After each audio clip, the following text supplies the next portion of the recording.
자, 기도하고 시작하겠습니다. 하나님 아버지 감사합니다. 바쁜 일정 속에서도 주의 말씀을 듣기 위해서 저녁마다 주의 말씀을 아버지 하나님 사모하는 마음으로 찾아오는 손길들을 기억하셔서 아버지 하나님 오늘도 저희들에게 주시고자 하는 귀한 말씀 마음에 받아 돌아가게 해 주시옵소서. 무엇보다 우리가 살아가면서 많은 사람들에게 또 권면을 하기도 하고 권면을 받기도 합니다만 하나님 이 권면되기 위해서 아버지 하나님 우리가 아버지 하나님 또 깨달아야 할 것, 또 아버지 하나님 잘 갖추고 준비해야 될 것이 무엇인지를 이 시간 함께 나누면서 우리가 아버지 하나님 더 성숙한 그리스도인들이 될 수 있도록 인도하여 주시옵소서. 예수님 이름으로 기도드렸습니다. 아멘.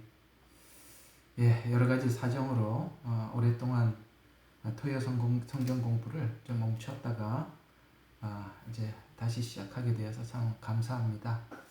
일단 광고는 매 시간마다 여러분들에게 드리고 있지만 2월 22일부터 3월 6일까지 여기 한국의 일정이 잘 짜져 있습니다. 좀 참고해 주셔서 어느 일정에 해당되는지 또 이렇게 참여하실 분들은 미리 신청서를 보내주시면 감사하겠습니다. 2월 28일부터 3월 2일까지도 우리 양평에 있는 더 큰 나무 펜션에서 2박 3일간 컨퍼런스를 가지려고 합니다.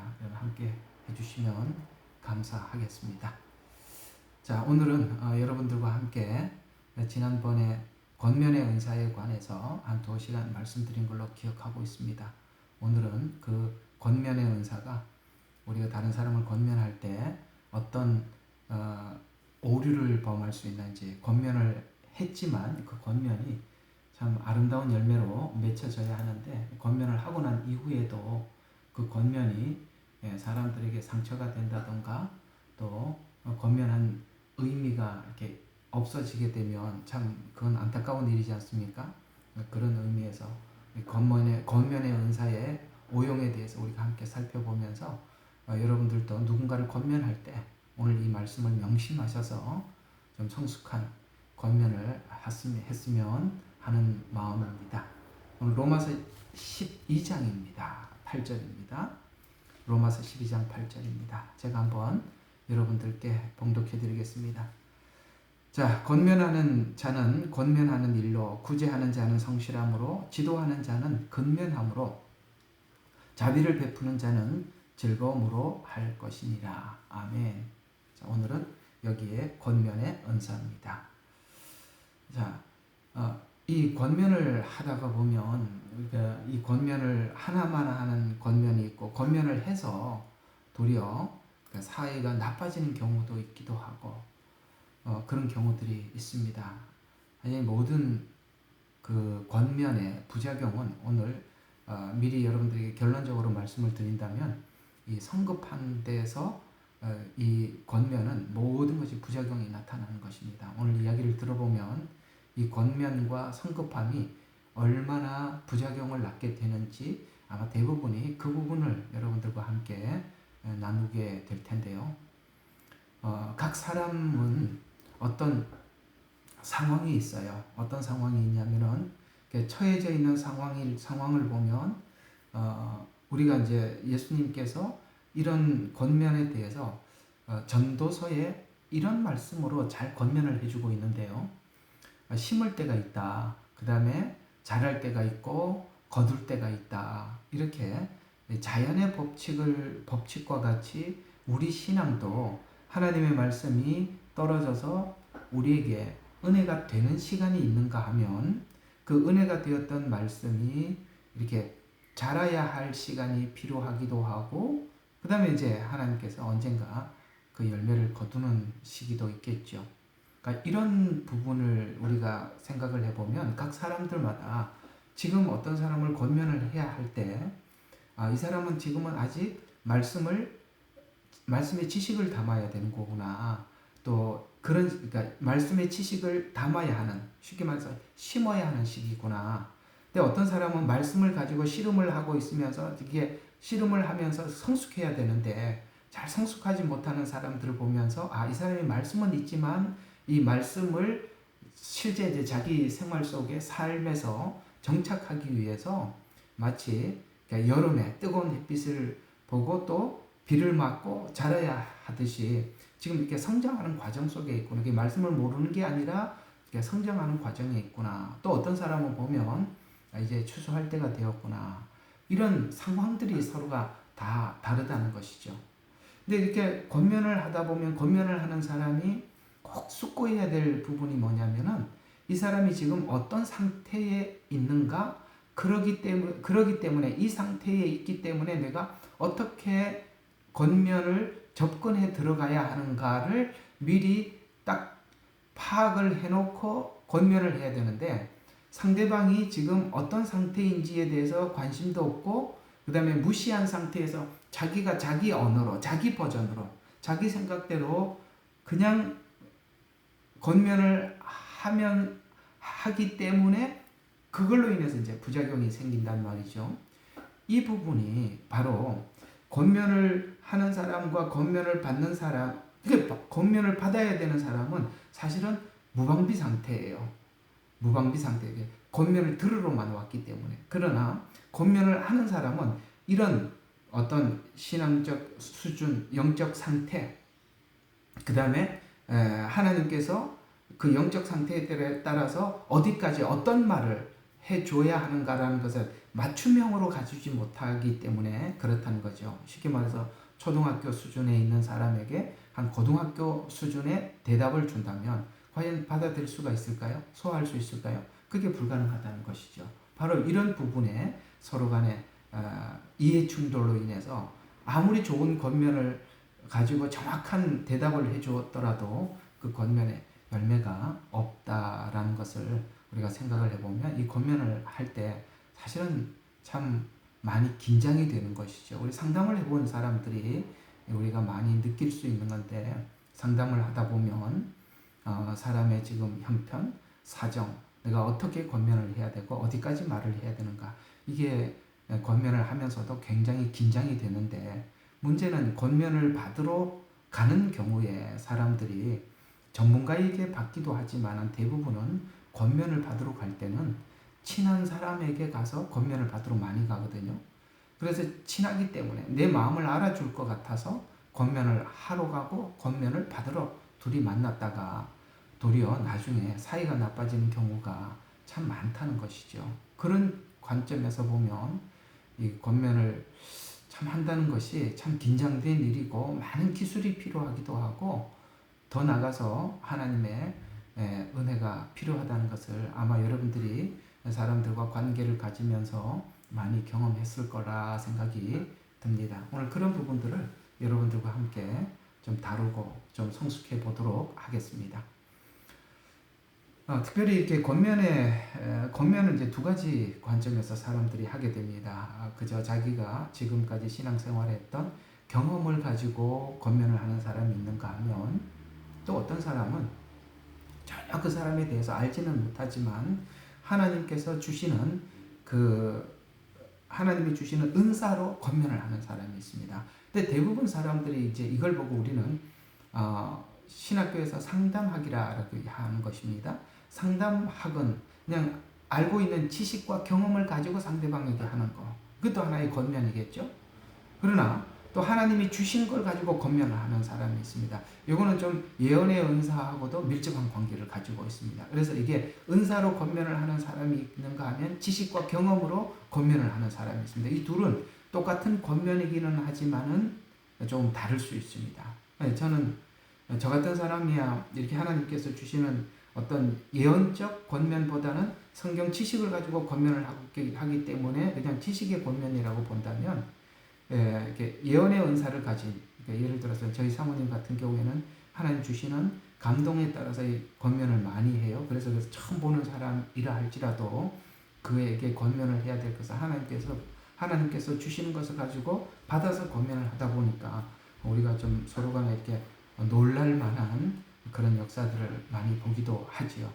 어쨌든 이 두 가지 다 권면이기는 합니다만 우리가 이게 기본적으로 이 권면에 대한 이해를 가져야 될 수밖에 없는 것은 성경에는 우리가 어느 시간이 되면 마땅히 모두가 선생이 될 거라고 말씀하고 있습니다. 선생이 되었다는 것은 누군가가 저분이 참 신앙이 있구나, 좋구나, 내가 저분에게 언젠가는 내 문제를 털어놓고 좀 대화를 하고 권면을 하고 내가 필요한 것을 얻어야 되겠다 라고 여러분에게 찾아오는 사람들이 있을 수밖에 없겠죠. 우리는 다 어느 시간이 되면 선생이 될 수밖에 없고 누군가가 여러분들에게 이렇게 질문을 하러 오는 날이 올 겁니다. 그러려면 우리는 필연적으로 뭘 해야 된다고요? 이런 최소한 이런 오늘 공부를 좀 해서 이런 부분들은 우리가 최소한 이렇게 갖추어서 상대방에게 권면을 해야 되겠구나라는 생각을 해야 하고 또 그걸 준비해야 된다는 것이죠. 그래서 은사를 사용한 사람들은 자신의 은사를 사용했으니 이제 내 은사를 하나님 주시는 감동에 따라서 은사를 가지고 권면을 했으니 당장 뭔가 결과가 나올 것이다 라고 그런 어떤 기대감을 갖게 돼요. 이렇게 저도 이렇게 많이 봐왔거든요. 그런 부분들을 기대감을 많이. 제가 바른 말을 하고 하나님 주시는 말씀에 따라서 전했으니 이제는 뭔가가 열매가 나타나겠구나라고 기대감을 가지게 되는데 실제 우리가 사람들을 권면을 해보고 설교를 하고 양육을 해보면 우리가 기대한 만큼의 열매를 보는 경우가 내 생각하고는 굉장히 많이 다르더라는 것이죠. 어떻게 다르냐면은 나는 정확하게 하나님 주신 말씀 그대로 딱 전했어요. 그가 지금 권면을 받을 때 감동도 받았고 그다음에 결심도 하고 돌아갔어요. 그러면 다음에 왔을 때는 그가 감동을 받은 만큼 결심한 만큼 달라져 있을 것이다 라고 생각을 하고 바라보지만 실체는 그렇지 않죠. 당장 뭔가 조금 변화가 있어 보이더라도 사람이라는 것이 변화가 한꺼번에 되는 것이 아니라 또 시간이 지나면은 또 원점으로 돌아갔다가 또 권면을 받고 원점으로 돌아갔다 권면을 받고 이런 일들이 반복해서 일어나고 있다는 것을 우리가 많이 본다는 말이죠. 왜냐하면 이스라엘 백성들이 애굽에서 나와서 가나안 땅으로 바로 하나님께서 들어간 것이 아니라 왜 그렇게 40년이라는 시간이 필요했을까? 그것이 실상 그들의 죄가 계속 광야에서 반복되더라는 것이죠. 왜 반복이 되죠? 한 번에 해결이 안 된다는 것이죠. 이런 걸 우리가 서로 인정하고 봐야지. 그걸 인정하지 못하고 보기 시작하면은 이게 권면하는 사람이 너무너무 이제 지치게 되고 또 시험에 들기도 하고 사람에 대해서 실망하기도 하더라는 것이죠. 이런 부분들을 우리가 마음을 단단히 가지고 권면을 해 들어가야 한다는 것입니다. 그래서 은사에 감정이 들어가거나 그러니까 내가 지금 이렇게 했으니까 그 감정이 들어가거나 이게 저도 이렇게 같은 감동을 받았을 것이다라고 그런 감정이 들어가거나 혹은 강요가 들어가면 이게 이제 율법적인 강요라고 표현을 하면 좋겠죠. 그러니까 어떤 강요가 들어가게 되면 권면하는 사람에 대한 불신과 강요에 충족하지 못해서 이제 서로 간에 괜히 권면을 하는 바람에 사이만 나빠지는 것이죠. 나는 그 사람이 기대하는 만큼 해주지 못하고 그 다음에 또 해주지 못하고 또 기대하는 사람은 기대한 만큼 되지 않아서 두 사람이 평상시에는 관계가 좋았다가 괜히 권면을 하는 바람에 사이가 나빠지는. 그래서 이게 목회를 하다 보면 두 가지를 해야 돼요. 하나는 뭐냐면은 설교를 해야 됩니다. 설교는 편해요. 대중을 향해서 하기 때문에. 그걸 사실은 사람들이 각자가 자기에게 주시는 말씀을 잘 받아서 돌아가서 그렇게 살면 그보다 금상첨화가 없죠. 근데 그게 좀 안 되면 뭘 해야 되느냐면 어쩔 수 없이 상담을 하게 돼요. 오늘 이게 이제 권면의 은사인데요. 이게 권면이라는 것이 1대1로 하다 보니까 이게 다 드러나고 표시가 나잖아요. 같이 이제 둘이 말을 주고받았기 때문에. 그래서 이제 권면을 하는 목사는 어떻게 이렇게 좀 하시라라고 이렇게 권면을 하지요. 근데 받는 사람은 거기에 그 기대에 미치지 못하면 둘이 사이가 굉장히 불편해질 수가 있다는 것이죠. 그런 차원에서 저는 가급적이면 교인들 권면하고 상담은 안 하려고 합니다. 왜냐하면 하면 서로 간에 불편해지는 경우들이 많이 있기 때문에 저는 이렇게 안 하는 편이긴 합니다만 이런 권면이라는 것이 이런 약점을 가지고 있다는 것을 서로 간에 알고 이렇게 권면을 받으러 오는 사람도 그걸 알고 받아야 되고 하는 사람도 그걸 서로 알고 주고 받아야지 그걸 모르는 상태에서 하게 되면 좀 그게 서로 간에 불편해질 수 있다는 것을 서로 이제 알고 시작하면 좋겠습니다. 그래서 오늘 여러 가지 권면의 은사의 오용에 대해서 여러분들에게 말씀을 드리겠습니다만 대부분은 이 권면의 은사나 그 다음에 양육에 권면을 하면서 이제 양육하잖아요. 아이들 그렇게 권면하고 교훈하고 그래서 아이들을 이렇게 정신적으로 키우는 것처럼 우리가 신앙도 그렇게 키워가는 것인데 다 어디서 문제가 오는 거라고요? 기다리지 못하는 거. 이 기다림이 굉장히 중요합니다. 이걸 못하면 이게 다 이게 파토가 나게 되어 있는 것입니다. 그러면 하나하나 보도록 하면 자, 첫 번째 성급하게 다른 사람들이 잘 될 것이다. 권면하는 대로 잘 될 것이다 라는 기대를 갖는 것에 의해서 우리가 이제 이런 생각을 해볼 수 있습니다. 권면의 은사를 가진 사람들이 가지고 있는 어떤 하나님이 주신 특이한 특성이 한 가지가 있어요. 그게 뭐냐면은 이렇게 이 사람의 문제점이 무엇이고 이 문제를 이렇게 하면 해결이 된다라는 것을 그 사람이 상담을 하러 오고 자기 문제를 꺼내놓는 순간 바로 그걸 캐치하는 그런 실력이 있어요. 여러분 있잖아요. 우리가 미리 어떤 신앙의 단계를 올라가다 보면 신앙의 단계를 지나가다 보면 내가 지난날 신앙의 단계에 접어든 그러니까 옛날에 내가 경험했던 그런 갈등이나 그런 문제에 접어든 사람을 만나면 그 얘기를 꺼내자마자 바로 알아차리죠. 당신이 지금 뭔지 알아. 나도 옛날에 그런 경험이 있어. 라고 금방 알아차린다는 말이죠. 그래서 체험을 가지고 상담을 하든지 성경을 가지고 아는 지식을 가지고 상담을 하든지 그러나 이제 하나님 주신 은사를 가지고 상담을 하는 경우는 일반적인 게 아니라 하나님이 굉장히 좀 특이한 방법으로 해요. 그거는 좀 우리가 하는 방식하고는 좀 달라요. 이쪽은 좀 논외로 빼놓고 우리가 일반적인 이야기를 좀 하자면 그러면 그 사람이 어떤 이야기를 꺼내놓으면 내가 금방 그 사람의 말을 알아차릴 뿐만 아니라 내가 그걸 극복해 봤기 때문에 어떻게 해야 된다는 것에 대해서 그에게 금방 지적해서 권면해 줄 수가 있어요. 쉽게 말해서 그 사람의 문제점을 찾아낼 뿐만 아니라 어떻게 해야 된다라는 것을 금방 그려볼 수가 있다는 거예요. 머릿속에 딱 그림이 나와요. 이제 이 상태에서 일로 가면 안 돼. 이쪽으로 와야 돼. 내가 경험을 해봤기 때문에. 왜냐하면 일로도 갔다 왔고 이쪽으로도 와봤기 때문에 이쪽으로도 가면 안 돼. 이쪽으로 와야 돼. 이렇게 해야 돼. 이때 이런 갈등이 느껴질 거야. 이 갈등이 생길 때는 절대 뒤돌아보지 말고 이렇게 가야 돼. 라고 이렇게 계획을 세울 수도 있고 목표를 그려볼 수 있어요. 내 마음속에 왜? 해봤던 일이기 때문에. 그것은 이것들을 이루기 위해서 요구되는 시간과 관계없이. 그러니까 이렇게 해야 돼 라고 이야기를 하는데 문제는 뭐냐면은 시간이라는 게 필요하다는 거야. 놓쳐버려요. 그래서 이렇게 하면 돼. 절대 가면 안 돼. 꼭 이렇게 와야 돼. 라고 이야기를 하지만 이상하게도 내가 권면했던 그 사람도 보면은 그걸 그냥 잘 넘어서 오면 좋은데 이상하게도 내가 좌로 갔던 길도 가보기도 하고 내가 우로 갔던 길도 가보기도 하고 내가 잘못 갔던 길들을 가서야 나중에 또 넘어오더라는 이런 경우들을 너무 많이 만나더라라는 것입니다. 우리 부모들이 자녀들에게 권면을 할 때 가슴을 치면서 권면을 하죠. 나 젊었을 때 이렇게 살아서 지금 이렇게 됐으니까 너 절대 이렇게 살면 안 된다.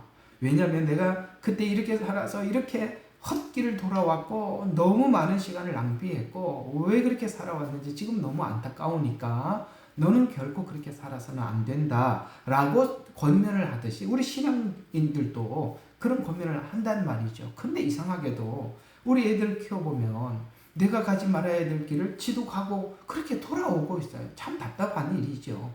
근데 이상하게 우리 자식도 그렇고 그 다음 자식도 그렇고 우리 할아버지도 그랬고 우리 증조 할아버지도 이상하게 인간이라는 것이 그렇게 돌아서 오더라는 거예요. 왜 40년이 필요했겠어요? 쭉 지나가지 않고. 그 40년 동안 돌아가서 가나안 땅에 들어가도 변질되는데 우리가 그렇게 쭉 간다면 예수님이 에덴 동산에서 선악과도 안 먹었을 것이고, 그렇죠?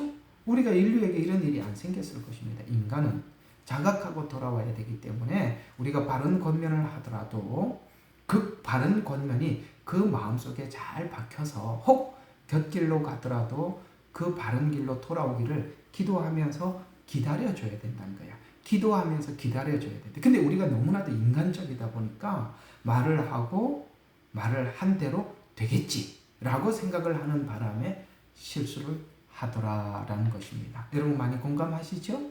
이 부분을 조심하지 않으면 안 된다는 것이죠. 보통 우리가 보면은 제일 뭐가 사람들의 문제를 해결하는가 하고 잘 보면은 딱 한 가지가 해결을 하더라고요. 그게 뭐냐면 시간이 해결하더라는 것이죠. 우리는 보면은 모든 것이 시간이 약이라는 걸 알고 있습니다. 시간이 흘러야 된다는 거. 조급함을 갖지 마라. 아까 말씀드린 것처럼 인내해야 한다라는 거 꼭 기억하시기를 바랍니다. 그리고 자, 또 장기간 계획을 가지고 사람들에게 권면을 하지만 인간은 자신의 수고한 결과를 눈으로 즉시 확인하고자 하는 약점이 있어요. 권면을 하고 난 후에 권면을 받은 자가 결과를 얻기 위해서는 과정에 관심을 가지고 관찰하는데 결론에 집착하는 실수를 가지게 된다. 무슨 말이냐? 권면을 했으니까 결과에 대해 집착하지 말고 과정을 보라. 과정을 설명을 해줘라. 이해가 가시죠? 그러니까 우리가 권면을 하는 사람들에게 우리가 전체 그림은 그려줄 필요가 있어요. 왜냐하면 이쪽으로 좌로도 가지 마라, 우로도 가지 마라, 앞으로 직진을 해야 된다. 이게 전체 그림은 그려줄 수 있어요. 그러나 내가 좌로 가지 마라, 우로 가지 마라, 직진으로 가라라고 말을 했더라도 이 사람이 내가 가지 말라고 말했던 좌를 가는 경우가 있더라는 것이죠. 그때 그 좌를 가는 경우를 가지고 권면을 해줘야지 무조건 이 사람이 좌로 가고 있는데 무조건 직진을 하라라고 직진만 계속 설명을 해주면 안 된다는 것이죠.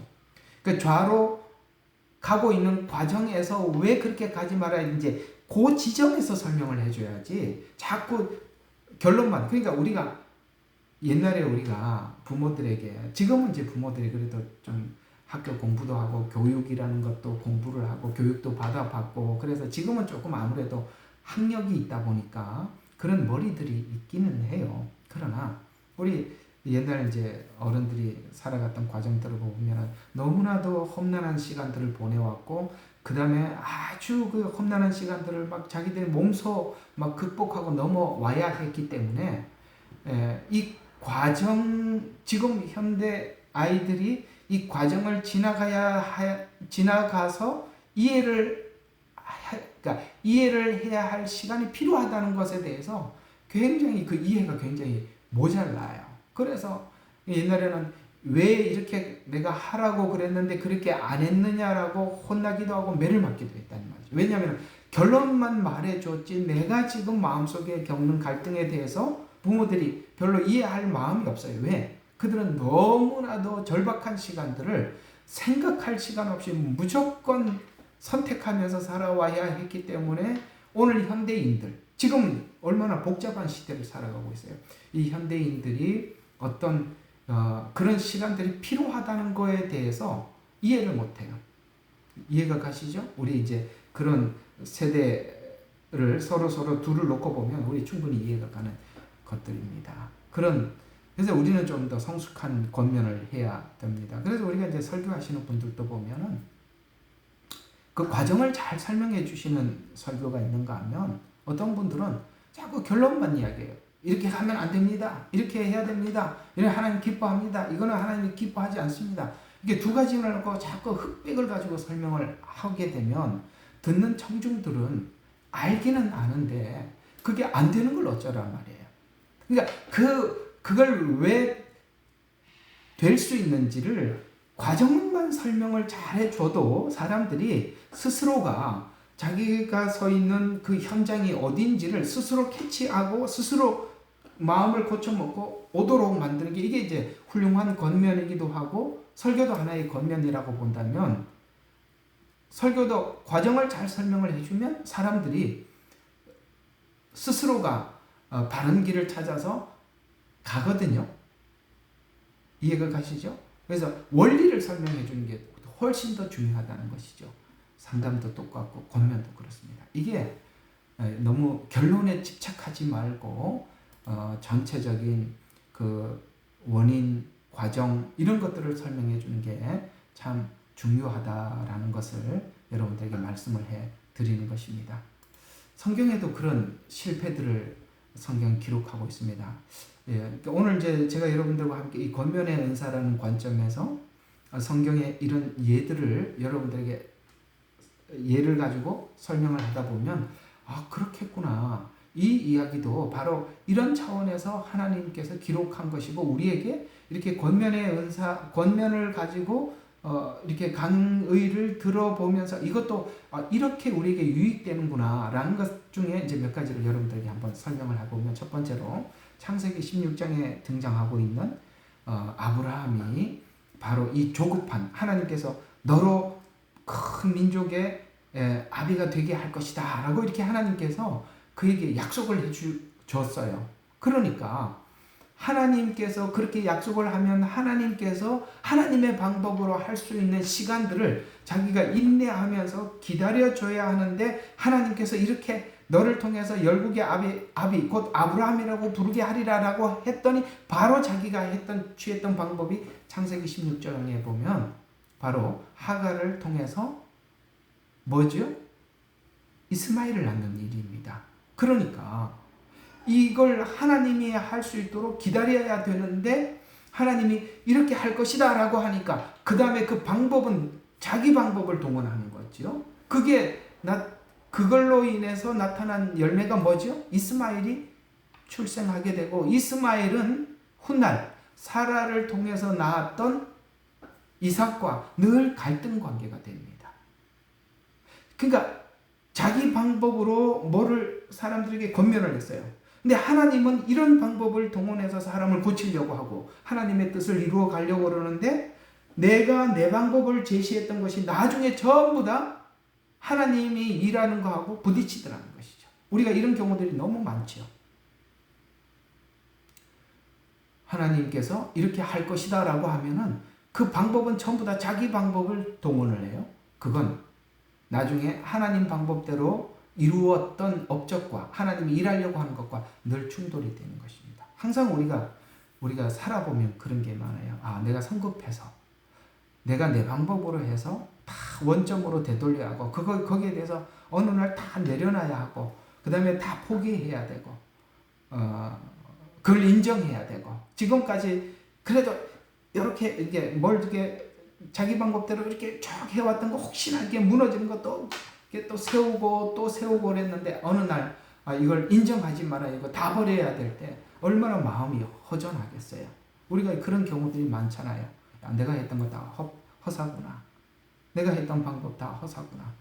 그래서 우리가 특히 이제 예수 믿는 기독교인들 중에 가정의 자녀들을 교육하는 방법 안에서 우리가 이런 실수들이 너무 많지요.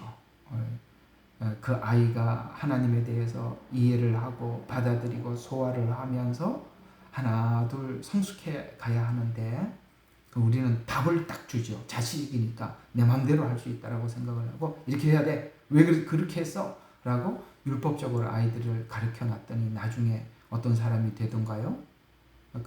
그 아이가 하나님을 사랑하는 게 아니라 하나님이라고 말을 하고 예수님이라고 말을 하고 교회라는 말을 하면 경기를 하더라는 거죠. 교회를 떠나가더라는 것이죠. 도리어 돌아오지 않더라는 것이죠. 우리 이런 경우들을 많이 보지 않습니까? 그게 16장에 이스마엘을 낳는 거. 다 어디서 나온 거라고요? 자기 방법에서 나온 거라. 권면도 똑같습니다.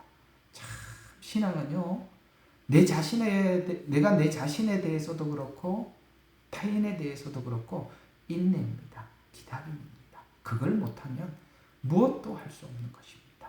하갈을 통해서 봤던 그 실패, 그것이 우리가 오늘날도 이 무슬림 세력들은 이스마엘 후손들이고 또 이스라엘은 이삭의 후손들입니다. 이들의 갈등은 아브라함이 살았을 때만 있었던 갈등이 아니라 지금까지도 그 갈등은 우리 온 세상에 보여지고 있는 것처럼 내 방법과 하나님의 방법은 결과적으로 이렇게 될 수 있다는 것 꼭 기억하셔서 우리가 한마디를 권면하도록 믿음으로 권면하시고 하나님의 방식으로 권면을 하시고 그 방법은 하나님의 말씀으로 권면을 했다면 그 다음에 하나님께 맡기고 그 다음부터 내가 간섭해 들어가지 않기를 정말 주님의 이름으로 축원합니다. 우리가 이런 부분에 우리 자녀 교육에 대해서 여러 번 실패를 했고 또 저도 제 자녀들에 대해서 지난날 그런 실수를 많이 보면서 참 이게 그런 거구나 하고 참 저도 많이 생각하게 되었는데 여러분들도 오늘 또 이 권면을 잘 받아들였으면 좋겠습니다. 또 출애굽기와 신명기 관계에서 이해되는 중요한 관점 중에 하나가 뭐냐면 이집트에서 해방되었을 때 이스라엘 백성들은 곧바로 가나안 땅에 약속의 땅에 들어가야 될 것이라 그렇게 기대했어요. 그 결과가 금방 올 것이다. 하나님이 약속한 그 결과를 내가 당장 눈으로 볼 것이다 라고 생각을 했지만 불순종으로 40년을 광야에서 보냈습니다. 왜 이 40년이라는 과정이 필요했을까요? 자신의 내면의 깊은 곳에 거짓된 탐심과 탐욕으로 얼룩진 자기의 거짓된 믿음을 확인하는 시간, 그것을 충분히 해결해야 될 시간이 필요하다는 것을 하나님께서 확인시켜 주었죠. 이 40년 기간 동안에 죄가 계속 똑같은 형태의 죄가 반복되더라는 거예요. 불평과 원망, 항상 부정적인, 내 안에 있는 부정적인 것들이 계속 드러나는 것이죠. 그들이 하나님 앞에 뭘 구해도 하나님이 갖다 주더라도 늘 그것이 반복되더라는 것이죠. 여러분 예수 믿고 그렇게 얼마나 기뻤습니까? 그러면 그 기쁨이 지금 유지되고 있습니까? 아니죠. 우리에게도 계속 불평과 원망이 반복되듯이 그것은 내 안에 있는 죄성이 아직 다 드러나지 않았던 것이 끊임없이 보여지는 것입니다. 왜 40년? 이걸 하나님이 인내하셨어요. 그 불평을 하나님이 다 들으시면서 기다려 주었다고요. 이런 것처럼 우리가 권면을 하더라도 이런 40년이라는 시간이 그들에게도 필요하다는 것을 기억하시면 되겠습니다. 또 마가복음 4장도 같은 의미의 권면을 우리에게 하는 것입니다. 여기 마가복음 4장에 보면 씨 뿌리는 비유가 있어요. 그 씨 뿌리는 비유를 보면 그 과정이 얼마나 중요한지 과정의 중요성을 우리에게 말씀하고 있습니다. 씨가 뿌려졌습니다. 그러면 첫 번째로 그에게 복음이 전해졌으면 복음을 받은 사람이 무엇부터 해야 되느냐면 그 씨의 형체가 사라져야 되는 거예요. 여러분 형체가 사라지는 게 얼마나 오래 걸리는지 아시죠? 우리 지난날 인간적인 모습이 벗어지고 이제 그리스도를 내 마음에도 담고 이제는 그리스도와 함께 살고 그리스도와 함께 죽어야지. 이걸 어떤 사람은 씨가 그 형체가 없어지는데 평생을 보낼 만큼 그렇게 오래 걸린다는 거. 여러분 우리가 스스로가 경험해서 알지 않습니까? 그럼 다른 사람은 그게 빨리 될 거라고 생각합니까? 아니죠. 똑같습니다. 형체가 땅속에서 사라져야 하는 시간이 필요하다는 것이죠. 그것을 위해서 밤이라는 시간을 보내야 하고 낮이라는 시간을 보내야 하는 것 같이 그리고 싹이 나야 그 다음에 자라고 그 다음에 그 다음에 열매를 맺듯이 우리는 자꾸 열매를 한 번 권면을 해서 아직 씨가 땅에 떨어져서 형체가 지금 없어지는 이 작업도 안 된 사람에게 열매를 꺼내놓으라고 하니 어떻게 열매를 꺼내겠습니까? 그 모든 것은요 기다림이에요. 시간이라는 게 필요하다는 것이죠.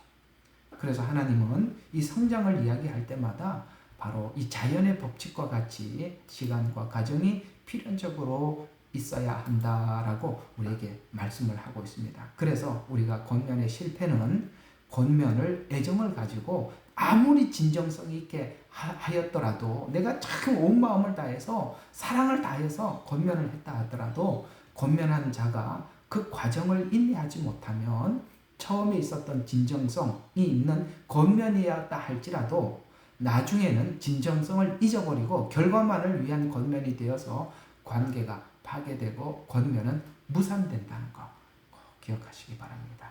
어때요? 여러분 이 말 굉장히 공감하시죠? 자, 두 번째 왜 이 권면이 이렇게 문제를 일으키느냐? 이 권면을 하는 사람들, 특별히 이렇게 권면을 할 정도면 교회에서 어떤 지도하는 일을 할 것입니다. 대부분이 목사님이라던가 혹은 장로님이라던가 혹은 뭐 이렇게 권면을 이렇게 해서 많은 사람들을 이렇게 일으키는 사람들이 있어요. 근데 이제 이 권면을 하는 사람들이 가지고 있는 문제가 뭐냐면 많은 사람들이 권면을 받아야 하고 그러다 보니까 거기에 다른 사람들에게 신경을 많이 쓸 수밖에 없어요. 그 권면을 받아야 저 같으면은 예를 들어서 성도들을 향해서 많은 생각을 해야 하고 계속 그 성도들을 향해서 많은 고민을 할 수밖에 없지요. 그러다 보면 어떤 문제가 생기느냐면 가족들과 함께 보내야 할 시간을 다른 사람들과 함께 함으로 인해서 이제 이 가족들과의 관계가 석연해질 수가 있다는 것이죠. 권면하는 사람들의 기쁨은 문제를 가진 사람들을 권면해서 도와주는 겁니다. 그래서 이렇게 누구를 이렇게 권면해야 될 사람들을 보면은 그게 막 마음이 안타까워서 하나님 어떻게 권면을 할까? 뭐 이런 것을 합니다. 왜냐면은 그 권면하는 받아서 그 사람이 일어서는 것을 보면 자기에게 그게 기쁨이니까 목회의 기쁨도 그런 것인 것처럼 권면하는 사람들도 똑같다는 것이죠. 그래서 남을 돕는 것입니다. 그들은 이렇게 남을 돕고 자신이 기쁨을 얻는 결과를 얻기 위해서 어떤 시간이라도 아까워하지 않고 정말 밤낮 없이 설교를 준비하기도 하고 권면을 준비하기도 하고 그렇게 할 것입니다. 그래서 대부분의 경우에 있어서 이런 태도는 가정에서 책임을 예를 들어서 어머니가 그런 일을 한다, 아버지가 그런 일을 한다라고 한다면 가정에서의 어떤 책임을 소홀히 하게 되는데 그는 그들의 가족이 자기가 이렇게 하는 일들을 이해할 거라고 생각을 합니다. 근데 이렇게 보통 보면은 그렇지 않아요. 그렇게 그런 뭐 누군가 이렇게 넘어진 사람들 세우고 이런 것들이 그래 가족들이 다 이해할 거라고 생각하지만 그렇지 않습니다. 그래서 실상은 그 가족들이 그를 전혀 이해하지 못하고 있는 것을 알아차리기까지는 계속 그 가족들이 자기는 이해해 줄 거라고 생각합니다. 그러나 가족이 자신의 짐을 감당해 주면 다행이지만 그러나 감당해 주지 않으면 자신이 그걸 감당해야 하는 것입니다. 이게요 굉장히 쉽지 않은 작업이거든요. 그래서 내가 지금 누군가 상담을 해서 누군가 기쁘게 회복되고 그걸 가족들한테서 와서 이야기를 하면은 내가 가지고 있던 그 기쁨을 함께 누리면서 야 정말 귀한 일을 하시기 때문에 우리는 다 이렇게 잘 도와줘야 하고 참 귀한 일을 한다. 아닙니다. 우리가 그런 말이 있잖아요. 우리 자식들이 그러지 않습니까? 목회는 아빠가 하는 거예요. 목회는 엄마가 하는 것이지 왜 나에게까지 그렇게 피해를 주냐. 이게 대략 가족들이 생각하고 있는 피해의식입니다. 물론 저희 가족도 옛날에는 좀 그런 생각을 했습니다만 저희 가족에 저는 참 감사한 것은 저희 가족들이 저만큼이나 열심히 주를 위해서 이렇게 희생하는 마음을 가지고 있어서 그게 저희한테는 큰 자산이고 자유이기도 합니다만은 그러나 대부분 사람들은 그렇지 않아요. 자기가 이렇게 수고한 것에 대해서도 함께 이해해 줄 거라고 생각하지만 실제 그렇지 않은 경우가 많고 또 남은 그렇게 권면을 잘해도 이상하게 자기 가족은 그 권면이 안 되더라는 것이죠. 그 대표적인 사람이 누굽니까? 사무엘상 2장에 나오는 엘리 제사장 자녀들 이야기입니다. 그게 성경은 그 부분을 지적을 해 놓았던 것이거든요. 자녀들에게 잘못된 리더, 영적 이스라엘 지도자로서 중요한 역할을 엘리는 감당했지만 그 두 아들 흠니와 비느하스가 그 악행을 저지르지 않습니까? 그 안에 있는 수종드는 여인들과 함께 간음을 하고 이런 일들을 했습니다.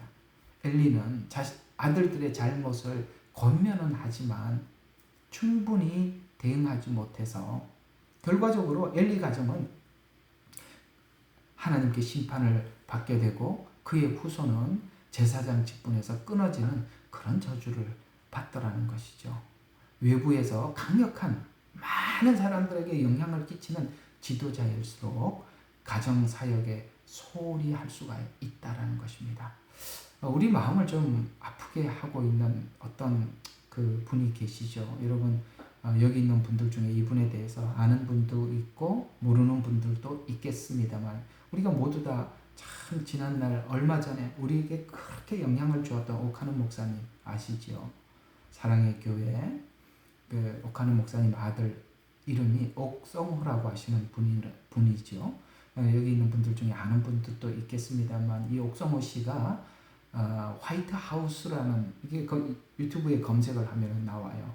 거기에 보면 탈회심론자라는 주제로 참 많은 글을 올렸습니다. 근데 그분의 마음에는 왜 이런 사람이 되어버리냐, 이러면 회개하고도 탈회심론자가 된다는 게 말이 안 되는 것인데도 그걸 화이트 하우스를 통해서, 옥샘의 화이트 하우스 이렇게 해서 그분이 그런 글 많이 올립니다.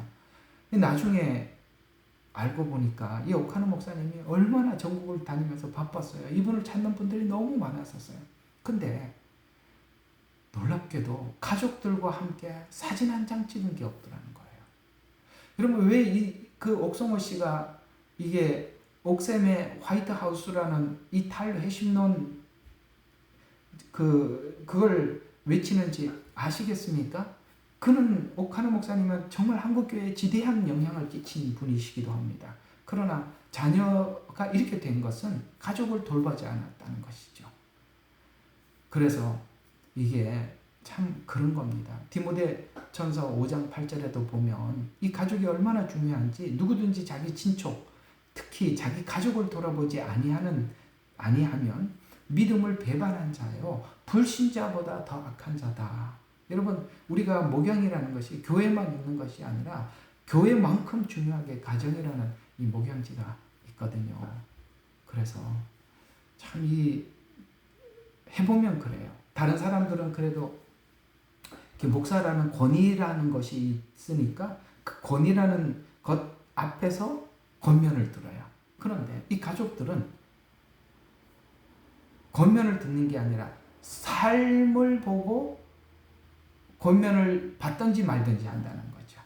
그러니까 우리는 다른 사람에게는 말로 권면을 할 수 있어요. 그러나 여러분 아시다시피 가족들은 왜 우리 말이 안 먹히죠? 우리가 삶을 그렇게 살지 않으면 가족들은 그 말을 인정해 주려고 하지를 않거든요. 바로 이런 부분들이 참 어렵습니다. 하나님께서 우리 이렇게 사역하고 권면을 하거나 설교를 하는 우리 모두에게 항상 가족이라는 눈초리를 우리 앞에다 두고 네가 말만 떠드는 지도자가 되지 말고 삶으로 사는 지도자가 되라. 그 평가는 네 가족들이 한다. 그래서 가족들에게 인정을 받아야 진짜 인정을 받는 거예요. 밖에 있는 사람들에게 어떤 인정을 받을 수 있어요? 왜? 못 보니까. 삶을 보지 않고 말만 듣지 않습니까? 그러나 그 삶이 어떠하냐는 가족들이 평가를 하는 것입니다. 우리가 말로만 설교하고 말로만 권면하면 그보다 좋은 게 어디 있겠어요? 상담사 얼마나 좋아요.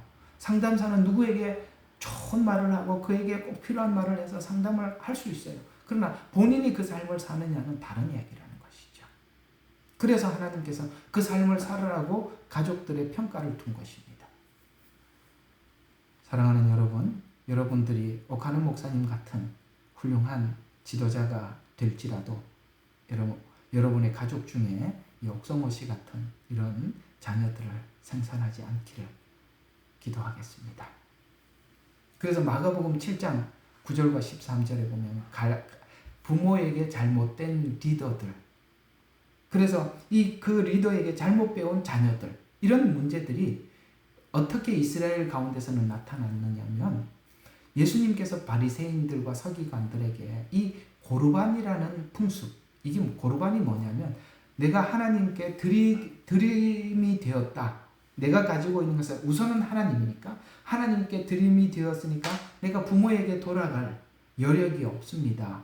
고르반, 그러면 부모를 공경하지 않아도 된다라는 이 고르반이라는 말이 유행할 만큼이나 그들은 하나님께는 뭔가를 하려고 하지만 부모에게는 안 했다. 그냥 거기에 대해서 하나님께서 책임을, 부모를 공경하고 부모를 돌보는 이 일을 하지 않는 것에 대해서 예수님께서 굉장히 책망하셨지요. 똑같습니다. 왜 이런 고르반이라는 말이 유대인 가운데 떠돌았겠습니까? 여러분, 그들이 이게 모든 신앙 교육의 부재에서 오는 것입니다. 그들이 하나님도 형식적으로 섬겼어요. 그러면 부모라도 섬겨야 될 텐데, 그 책임이라도 다해야 될 텐데, 나 하나님께 하니까 부모를 돌볼 여력이 없습니다. 이런 고르반이라는 말들이 나온 것은 이게 완전히 신앙 교육에 완전히 실패를 이 고르반이라는 한 단어로 공개해 놓은 것입니다. 신앙은, 하나님을 섬기는 신앙은 외식이고 형식적이고 부모에게는 아무것도 하지 않는, 말만 허울만 신앙인이지 아무렇지도 않는, 마치 세상 사람들도 이렇게까지는 하지 않는데 이렇게까지 된 것, 이게 다 신앙 교육의 부재구나. 예를 들어서 아까 율법적 교육을 시켰다든지 형식적 종교인으로 만들어 놓았다든지 이런 모든 결과물이 고르반이라는 단어를, 그런 문화를 이스라엘에게 형성했던 것. 여러분, 그렇게 생각해 보면 우리가 뭔가 주를 위해서 살더라도 이 가족을 돌보는 것이 그렇게 중요하구나. 그래서 여러분, 예수 믿는 어머니들 참 바쁘지요. 집에 가족 중에서는 예수를 안 믿고 혼자 예수를 믿으려면 교회 가서 할 일도 많고, 집에 있는 식구들은 말이야, 당신 그런 얘기도 듣잖아요. 뭐 예수님하고 결혼했지 교회 가서 살아, 집에 오지 마, 뭐 이런 얘기도 옛날에 들었다고 얘기하던데, 그럴 만큼 참 바쁘지요. 참 남의 속도 모르고 그러는데, 그렇더라도 여러분, 그래도 예수를 믿으면 훨씬 더 바빠지고 훨씬 더 기다려야 하고 훨씬 더 참아야 된다는 것입니다.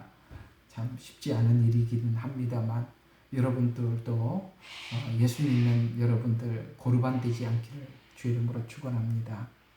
아시겠죠? 같이 가족 중에서 전체가 예수를 믿으면서도 그 고르반을 한다는 거예요. 나는 주를 위해서 사느라고 내가 가정에서 이런 해야 될 책임을 다할 수 없습니다.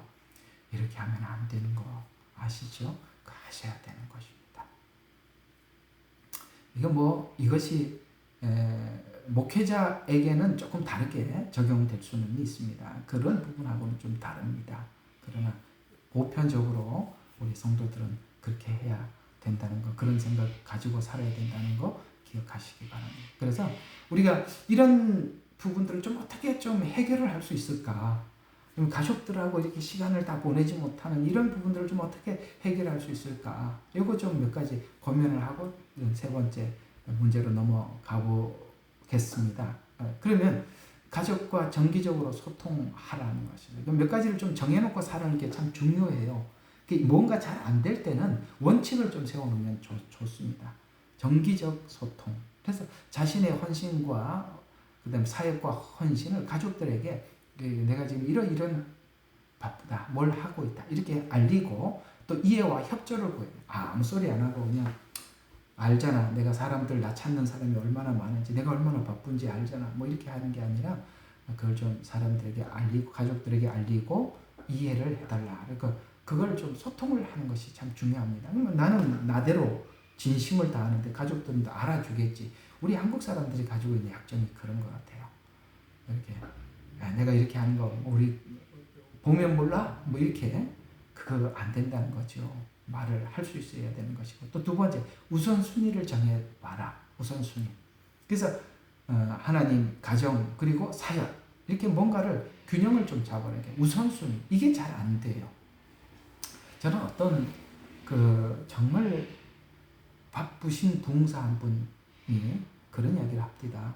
1년 내내 그분은 너무너무 스케줄이 바빠서 2년 이렇게 3년 스케줄이 잡혀 있어요. 누구 전화를 걸면 우리 저희 교회에 한번 와서 집회를 해주세요. 옛날에는 참 그런 목사님들이 많으셨어요. 아주 전국 일주를 하면서 정말 바쁘셨어요.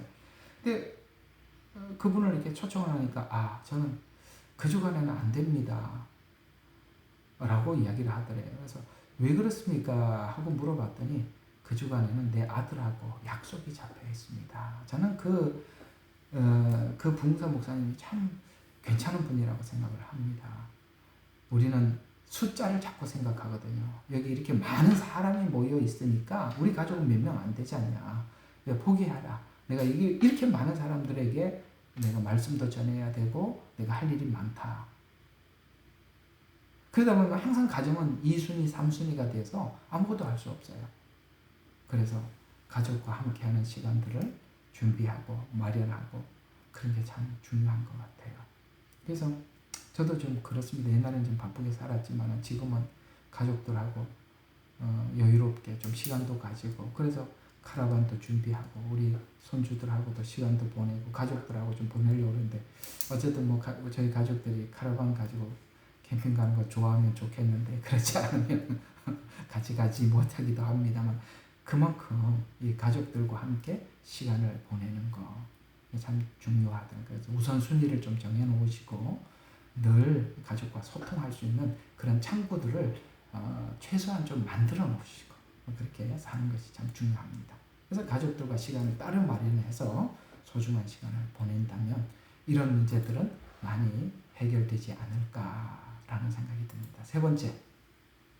세 번째 이제 또 가지고 있는 이런 문제들이 뭐냐면은 가족이나 친구들을 인격적으로 대하기보다는 자꾸 어떤 숙제, 과제물로 생각을 하는 거야. 그러니까 이게요, 권면을 하거나 사람들을 이렇게 말씀을 전하는 사역을 하거나 그렇게 하다 보면은 사람들을 만나면 저 사람의 문제가 뭐고 뭘 고쳐야 되고 어떻게 고쳐야 되고 자꾸 사람들을 보면 그 인격적으로 그냥 인간 대 인간이 만나는 게 아니라 자꾸 과제물로 생각을 해요. 그러니까 이렇게 보면은 우리 이제 누군가를 처음 보고 만나서 인사를 하고 또 이제 따로 이제 친한 사람들끼리 따로 모여서 항상 그렇게 참 이게 나쁜 것 같아요. 이게 조금 전에 만난 사람에 대해서 어떻게 생각해? 어떤 문제가 있는 것 같아? 뭘 고쳐야 되는 것 같아? 이게 뭐냐면 사람이 그냥 인간 대 인간으로 만나면 참 좋은데 여러분 저도 여러분들에게 이렇게 좀 부탁을 해요. 저기 우리 김평환 목사님 이렇게 하지 말고 그냥 인간 대 인간 1차적으로 좀 그렇게 저를 봐주시면 참 좋겠어요. 그러니까 목사라고 딱 봐서 저 목사가 저렇게 행동해도 돼? 그 목사가 저런 말을 하면 돼? 이렇게 하니까 이게 저와 여러분 사이에는 어떤 공감도 없는 거예요. 그냥 목사와 성도 이렇게 하면 너무 거리가 있어요. 그래서 목사는 저렇게 하면 안 되니까 저 사람 더 이상 보면 안 돼 이렇게 헤어지게 된단 말이에요. 그냥 같은 인간 대 인간이 저도 인간이잖아요. 제가 무슨 신이 아니지 않습니까? 우리가 자꾸 목사는 성도들을 과제물로 보고 저 사람은 이런 문제가 있구나. 이걸 이렇게 고쳐야 되겠구나. 과제물로 생각. 저는 그렇게 생각해요. 우리가 권면을 하거나 설교를 할 때는 하나님 권위 안에서 하나님 주신 권위 안에서 해야 된다고 생각해요. 강대상 앞에서는 서서는 하나님 쪽에 서서 사람들에게 외치나 내려와서는 사람과 사람이 만나는 거예요. 물론 거기에 대한 서로 간의 그런 차이는 있지요. 하나님이 세우신 종인데 그게 내려오면은 뭐 사장이 직원이 됩니까? 그거는 아니지요. 그렇지만 서로 간에 1차적으로는 인간 대 인간이라는 것이죠. 우리가 인격으로 대하기보다는 서로 간에 숙제, 과제물, 너는 목사니까 이렇게 해야 된다는 어떤 틀, 그걸 가지고 성도들은 목사를 보고 그 다음에 또 목사는 성도들을 볼 때 이 사람이 어디를 다니는데 이렇게 문제가 있구나. 이걸 고치려면 뭘 해야 되나. 자꾸 이렇게 과제물로 서로 보기 시작하면 그들 사이에는 어떤 애착도 없는 겁니다. 그렇게 하면 안 되죠. 그게 바로 오용이라는 것입니다. 그래서 권면하는 자들은 권면에 대한 여러 경험을 통해서 권면의 능력을 자신이 갖추고 있다고 생각합니다. 내가 목회한 경험이 있고 그래서 어떤 사람이 아까 처음에 이야기했는데 어떤 사람이 어떤 권면을 받을 만한 어떤 이야기를 하면 내가 이미 지나왔던 것이기 때문에 내가 그걸 충분히 이해하고 권면할 능력을 갖추고 있다고 생각해서 지난날 권면의 효과를 본 내용을 토대로 내가 누군가를 이렇게 권면을 했더니 해결이 된 어떤 것들이 있다. 그걸 토대로 나눌 준비가 언제나 되어 있다고 생각해서 상담을 받으러 오는 이 내담자들을 처음에 가졌던 진정성 있는 마음으로 권면하려 하기보다는 그 사람의 어떤 인격, 그 사람의 어떤 형편, 그 인간적 면모 이런 것들을 가지고 그 마음으로 권면하려 하기보다는 내담자들을 특별한 개성을 가진 사람으로 취급하기보다는 상담을 해야 될 어떤 숙제, 과제물들이라는 인상을 가지고 대하게 된다. 쉽게 말해서 목사가 가지고 있는 직업, 성도들이 오면 고쳐야 되고 뭘 해야 된다는 이런 직업적으로 대화하기가 쉽다는 것이죠. 그런 일도 해야죠. 그래서 하나님이 세워놨으니까. 그러나 같은 인간으로서 공감, 이게 더 중요한 거죠. 그거 하고 난 뒤에 우리가 같은 인간으로서 같이 해보자. 나도 노력하고 나도 이게 해결이 안 됐다. 같이 해보자. 이렇게 함으로써 우리가 함께 가는 같은 인간으로서 가야지. 누구는 다 완성된 사람이 아니지 않았습니까? 그게 참 서로 간에 조심해야 돼요. 또 그걸 하지 않으면 우리가 그 만남들이 너무나도 의식적이고 직업적이고 이렇게 되더라. 그러면 뭐 그 안에 애정도 인간적인 면모도 아무것도 없는 것입니다. 자, 누가복음 10장 38절부터 42절의 말씀을 우리가 권면을 해보면 이런 말씀이 있죠. 거기에는 마르다와 마리아에 대해서 이렇게 설명을 하고 있는데 마르다와 마리아에서 지나치게 일에 몰두할 수가 있습니다. 그러니까 마르다가 그렇게 했죠. 일에 몰두를 했단 말이에요. 그때 예수님은 일에 몰두하지 말고 관계에 집중하라 라고 말씀을 하고 있습니다. 그래요. 우리가 다 마르다가 될 수 있어요. 뭘 준비해야 되나, 뭘 대접해야 되나. 그래서 일에 집중을 해요. 그러나 주님은 마리아를 칭찬하셨어요. 왜요? 내 말씀을 들었다. 야, 말씀을 듣는 것을 택했다라는 것을 우리가 자꾸 이렇게 뭘 하나님 앞에 준비하기보다 말씀 듣는 게 중요해. 자꾸 그렇게 써먹어서 그런데 오늘 여기 권면의 은사에 대해 대입을 해보면 무슨 이야기냐면 얘야 마르다는 자꾸 일에 집중을 한다. 근데 마리아는 관계에 집중을 했다. 그걸 얘기하고 있는 것입니다. 이해가 가시죠? 우리가 과제물로 서로를 보지 말고 관계에 집중하라는 거예요. 관계. 그래서 사역자들도 항상 하나님 앞에 듣는 자세를 가진다. 마르다야, 내가 많은 일로 염려하고 근심하나. 아시겠어요? 누구를 보면 과제물을 생각하고 근심하나. 몇 가지만 하든지 혹 한 가지만이라도 족하다. 마리아는 이 좋은 편을 택했으니 빼앗기지 아니하리라. 관계. 그게 더 중요하다는 것이죠.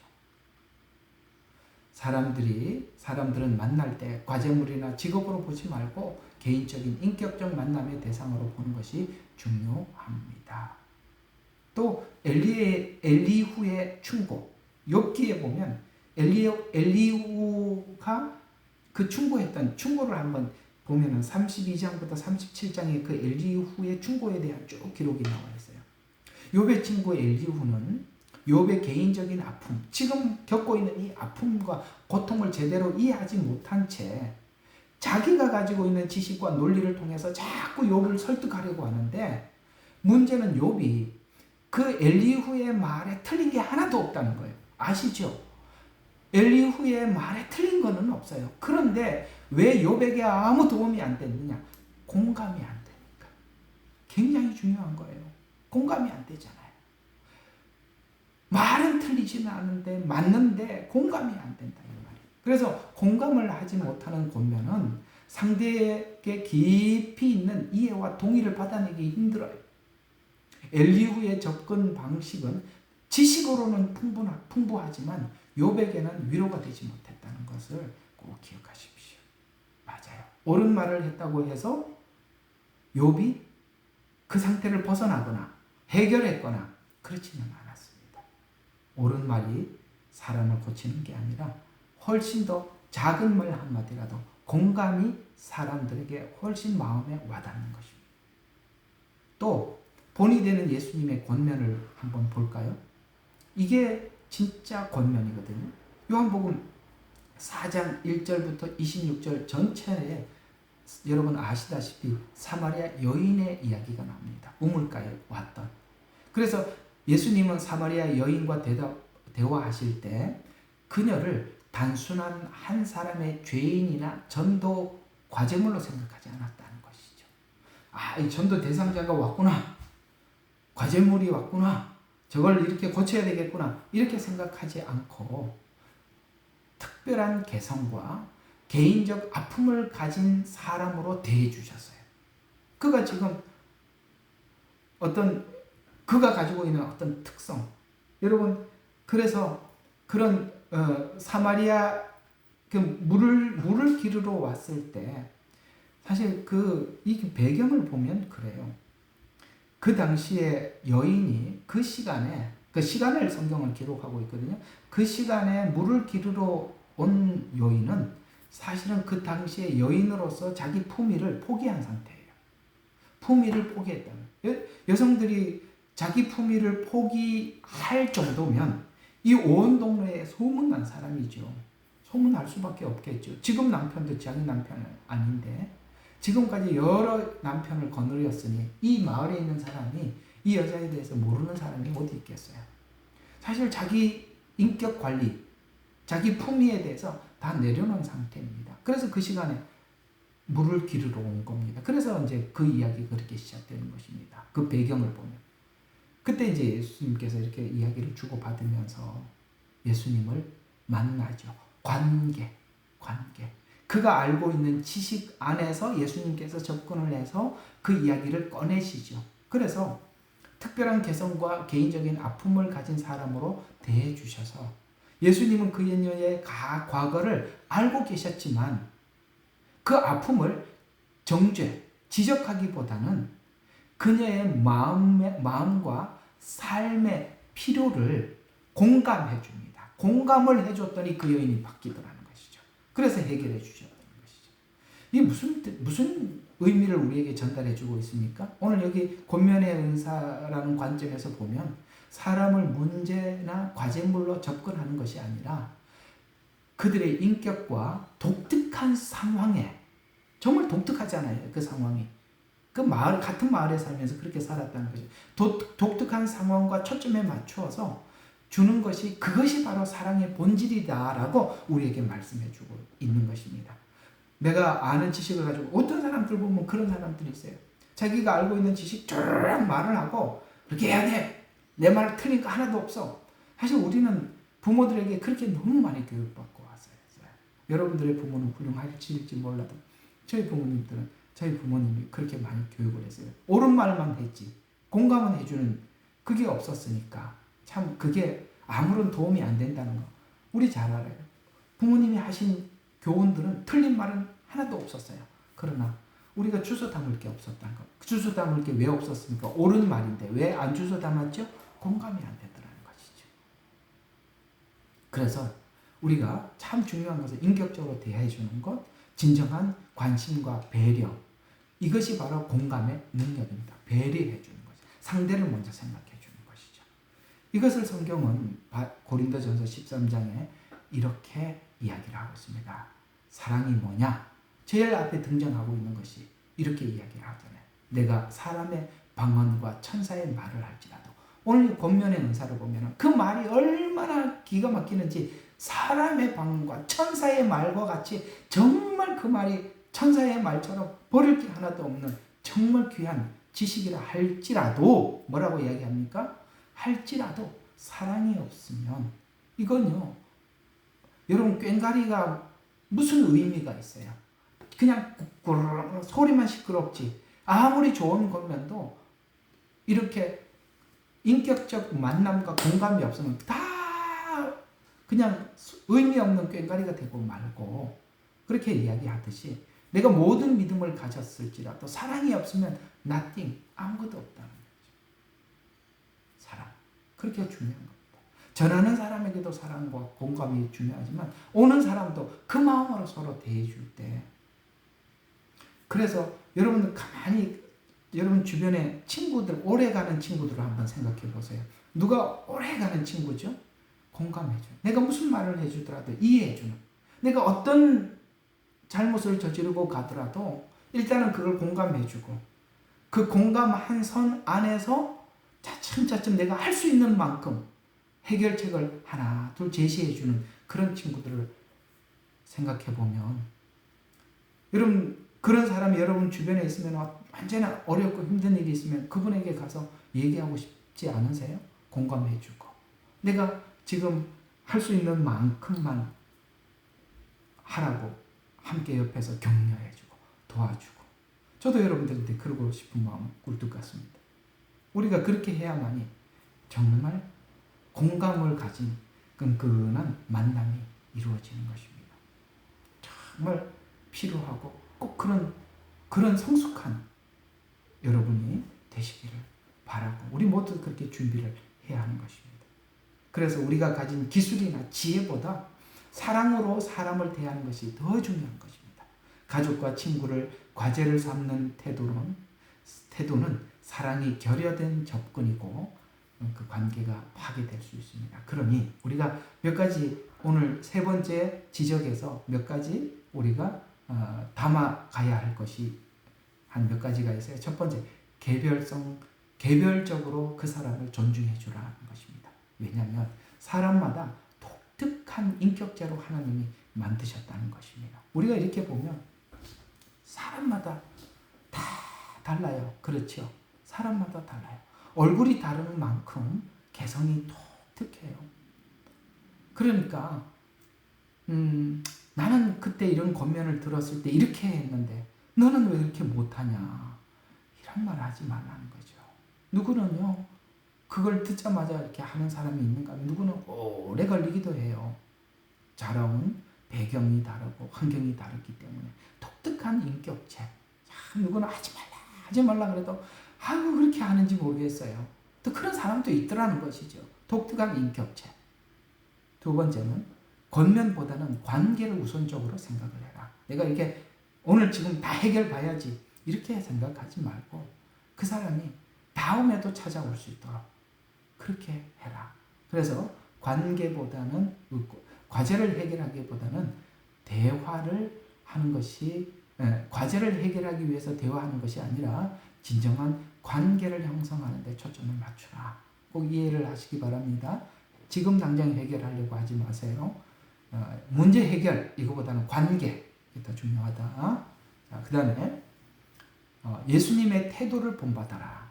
뭡니까? 예수님은 일단은 이해해주고 사랑으로 상대방을 대해주고 공감해 주셨다라는 것. 아까 사마리아인 비유를 통해서 여러분에게 말씀을 드렸었죠. 자, 이런 성경적 교훈은 권위자가 상담하거나 권면을 할 때 사람을 과제가 아닌 사랑의 대상자로 대하는데 도움을 주는 것입니다. 보니까 오늘 이 내용을 여러분하고 다 하지는 못할 것 같아요. 한 4가지까지만 하고 이제 다음 주에 5, 6, 7, 8, 9 이렇게 2번 걸쳐서 해야 될 것 같아요. 근데 이건 참 여러분들과 깊게 하는 게 참 좋은 거라고 생각합니다. 왜냐하면 이 부분은 다른 어떤 것보다 우리가 일상을 살아가면서 우리 주변에 많은 사람들과 관계를 가지고 살아가고 있고, 우리는 가족들 중에 누군가 혹은 여러분들 아는 지인들과 이렇게 권면을 해야 될 일들이 많이 생기지 않습니까? 그런 측면에서 우리가 생각해 보면 이 내용들은 우리가 참 많이 공부를 해야 될 필요가 있는 것 같아서 좀 이야기를 좀 계속 반복하고 강조해서 드리는 것입니다. 그래서 총 9가지가 준비되어 있는데 오늘 4번째인데 이 4번째까지만 하고 나머지는 다음 주에 또 이어서 하도록 하겠습니다. 4번째는 이 부분을 생각해 볼 수가 있는데요. 신뢰를 들 때 이게 어떤 이야기를 하다 보면 예를 들 수밖에 없어요. 왜냐하면 우리가 겪었던 많은 사람들의 예도 있고 나에 관한 예도 있지 않습니까? 근데 제일 좋은 거는 자기 예를 듣는 게 참 좋기는 해요. 근데 문제는 이 예를 들 때 그냥 예를 들었을 때 그 예를 든 예만 가지고 가면 좋은데 누가 그렇게 했다더라 라는 이걸 누구가 뭘 했다더라를 가지고 가면 정말 곤란하게 되기 때문에 이 예를 든다는 것이 참 망설여지기도 하고 부작용이 생기기도 해요. 그래서 우리가 예를 드는 문제도 우리가 정리할 필요가 있어요. 그래서 예를 들어야 할 때, 그 예를 들어야 하는 사람의 허가 없이 개인적인 그 사람의 예를 나누는 것에 대해서 오늘 제가 옥성호 씨 이야기를 했는데, 물론 내가 옥성호 씨한테 내가 오늘 예를 들어서 강의하는데 이 자료가 필요하니까 좀 예를 들어도 되겠습니까? 이렇게 내가 허락은 받지는 않았습니다. 그러나 이건 이제 다 유튜브에 공개된 이야기고 모두도 아는 이야기니까 예를 들어도 별 큰 문제가 없긴 한데, 그 예를 드는 사람을 우리가 모두 다 아는 사람을 예를 든다. 이거 참 신중하게 생각해야 될 거란. 예를 들어서 우리가 누군가 두 사람이 이게 내담자하고 상담자가 둘이 상담을 하고 있는데 예를 들어야 될 어떤 사람이 우리가 이 두 사람 말고도 우리가 서로 잘 아는 사이라면 이상하게 우리가 그런 경우들이 많지요. 누구의 좋은 장점을 예를 든다고 꺼냈는데도 나중에 내가 너의 이런 좋은 장점을 가지고 예를 들어서 누구에게 설명을 했다고 하면은 이 사람은 자기 좋은 장점을 가지고 말을 했다고 하더라도 화를 내는 경우들을 많이 보죠.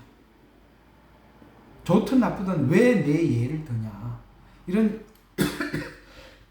이런 이야기를 들 때가 있더라는 것이죠. 그것도 정리할 필요가 있어요. 그래서 이 부분을 한번 정리해 보겠습니다. 권면을 하다가 보면 예를 드는 것이 얼마나 중요한지를 압니다. 왜냐하면 예를 드는 것만큼 상대방이 빨리 알아듣는 게 그러니까 예를 들 때 상대방이 얼마나 빨리 알아듣는지를 알거든요. 그래서 이게 얼마나 중요한지를 알아요. 그리고 그 효과에 대해서도 잘 알고 있어요. 그래서 신뢰를 들 때 청취자들은 어떻게 그것을 일련의 행동에 적용할 수 있는지 이해하게 되고, 그것을 신뢰를 들고자 하는 자들의 자극을 받지만 신뢰를 들어야 하기에는 너무 이르거나, 아시겠어요? 이르거나 이런 것들이 있다는 거죠. 야, 그 사람 그렇게 해서 그렇게 됐대. 근데 되지 않았거든요. 아직 결과가 없는데 됐대라고 이렇게 이야기를 합니다. 그래서 신뢰를 들어야 하기에는 너무 이르거나, 근데 그렇게 안 되고 딴 길로 가면 어떡할 거냐 말이에요. 당신이 그때 예를 들었던 그 사람이 당신 말대로 그렇게 하지 않고 저렇게 했던데, 이러면 곤란하다 이 말이죠. 그래서 이르거나 또 허가를 받지 않고 근간에 되어진 개인적인 신뢰를 사용하는 경향이 있어요. 신뢰를 들어야 할 때 오해가 생기게 되는 경우가 있는데, 부정적인 한 부분을 설명하려다. 근데 이 사람이 이게 다 좋아. 근데 이 사람이 요즘 부정적인 게 있어. 그래서 부정적인 한 부분을 설명하려다, 잘 들어봐요, 전체를 오해하는 경향이 있다는 거예요. 무슨 이야기인지 아시겠습니까? 예를 들어서 뭔가 이게 상담을 하러 왔을 정도라면, 좋은 일이 아니잖아요. 이게 우리가 상담을 받으러 오는 사람들 얘기를 들어보세요. 좋은 일 가지고 상담을 하러 온 경우는 거의 없어요. 그러니까 이게 상담을 하다가 보면 참 힘든 게 뭐냐면, 좋은 일로는 안 와요. 항상 문제가 있거나 문제의 끝자락에, 그 다음에 자기들끼리 해결을 하다가 안 되면 마지막에 오거든요. 그러니까 상담을 받는 사람은 항상 부정적인 이야기만 듣는 거예요. 제가 이렇게 좋은 일이 있었습니다. 그런 거는 자기들끼리 하고, 안 된 일이 생겼을 때만 오더라는 거예요. 그러다 보니까 이 상담을 하는 사람들이 마음이 긍정적인 마음으로 열려 있어야 되는데 늘 부정적인 이야기만 듣다가 보니까 늘 부정적이에요. 이해가 가세요? 그렇게 부정적인 게 쌓여 있는 사람들은 설교를 들어보면 늘 부정적인 이야기를 많이 해요. 그러면 이 전체 교회 분위기가 다 부정적인 이야기만 오고 가는 거예요. 사람들이 좋은 이야기를 하질 않아. 다 부정적인, 그러니까 부정을 계속 낳더라. 이렇게 되더라는 것이죠. 근데 문제는 이 부정적인 그러니까 힘드니까 왔으니까 부정적인 걸 가지고 긍정적으로 끌고 가야 되는데, 문제는 이 부정적인 것을 가지고 그 당사자에게 직접 말을 못하니까 상대방의 제3자의 예를 들을 수밖에 없는 경우가 너무 많더라. 근데 문제는 상대방에게 그 3자의 예를 들 때 허가를 받지 않고 근간에 되어진 개인적인 신뢰를 사용하는 경향이 있는데, 근데 그 사람의 그 부정적인 이야기를 하다 보면 듣는 사람이 그 사람의 부정적인 예를 듣다 보니까 그 사람이 그 부정적인 것이 가득한 사람으로, 그런 사람으로 오해하는 경우가 있더라. 이게 제 말을 알아듣겠죠? 누군가가 좀 부정적인 그 사람 이야기를 했는데 그 사람 전체가 그렇게 자꾸 볼 때마다 그게 그려지는 거야. 쟤 전에 저랬대. 쟤는 저런 문제가 있대. 내가 들었어. 그래서 그 사람이 굉장히 긍정적인 게 많이 있음에도 불구하고 들었던 그 말들이 자꾸 부정적으로 인식이 되어서 상대방을 자꾸 그렇게 보는 예가 생기더라. 그래서 참 문제라는 거죠. 이게 어떤 딜레마가 있냐면은 예를 든다는 것이 얼마나 효과가 있고 필요하다는 걸 아니까 그 예를 자꾸 들게 되는데, 그 예를 드는 그 사람에 대해서 허가를 받지 않고 예를 들거나, 그 다음에 그 그래서 할 수 있으면 이런 말을 할 때는 그냥 이런 사례가 있다고 해서 이야기를 해야지, 거기다 누구라고 알아차릴 것 같은 힌트를 주거나 누구의 이름을 거명을 하거나 이렇게 하면은 그게 참 문제가 될 확률이 굉장히 높다, 이런 이야기가 되는 것입니다. 그리고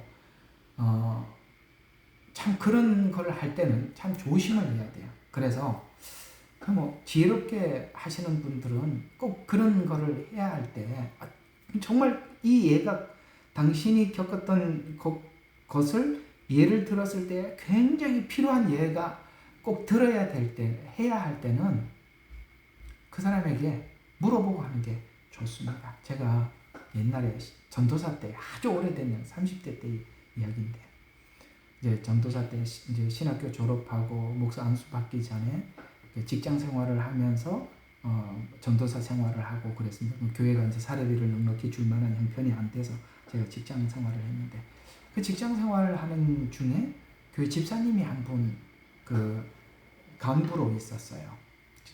근데 다행히 저희 학교 선배였습니다.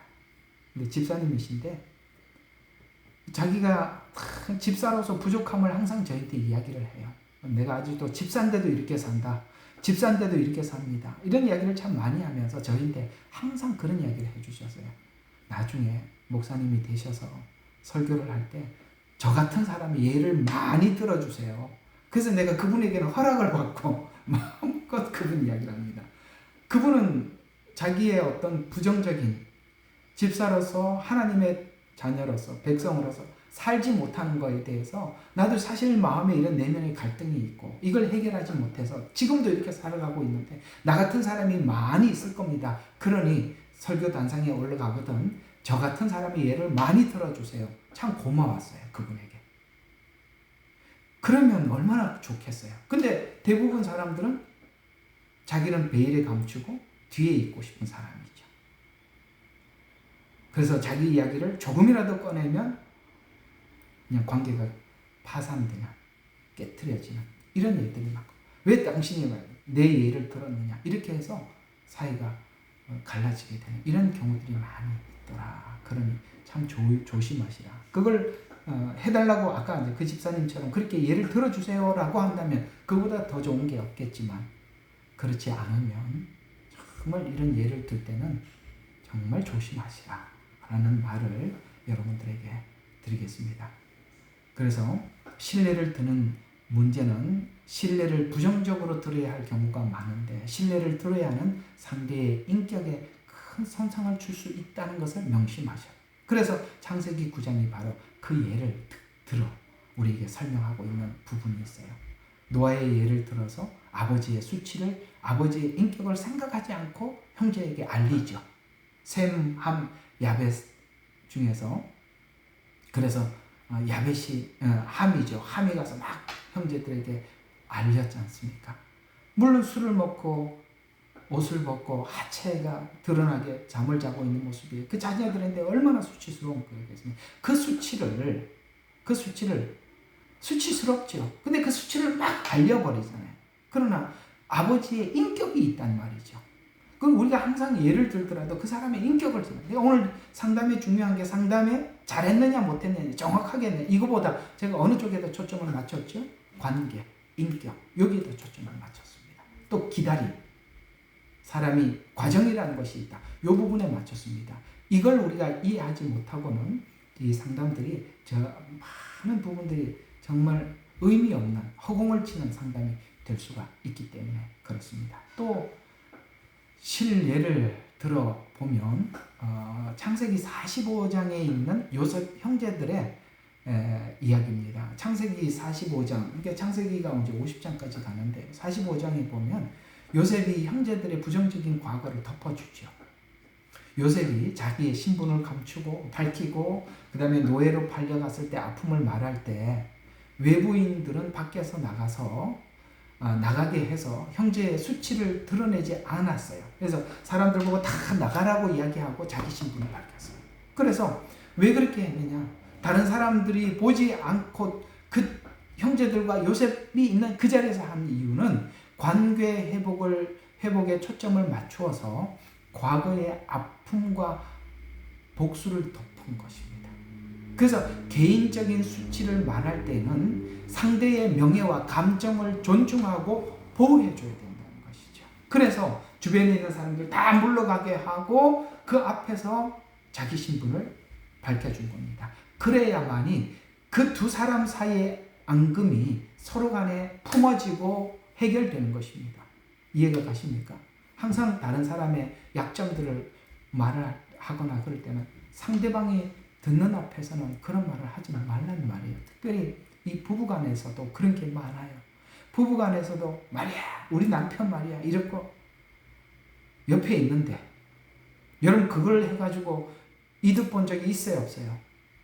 없단 말이에요. 없단 말이에요. 예. 왜냐? 어디에서 혼선해? 그 말이 없는 말을 해서 그런 게 아니에요. 없는 말을 해서 그런 게 아니라 상대방의 인격을 무시했다는 것입니다.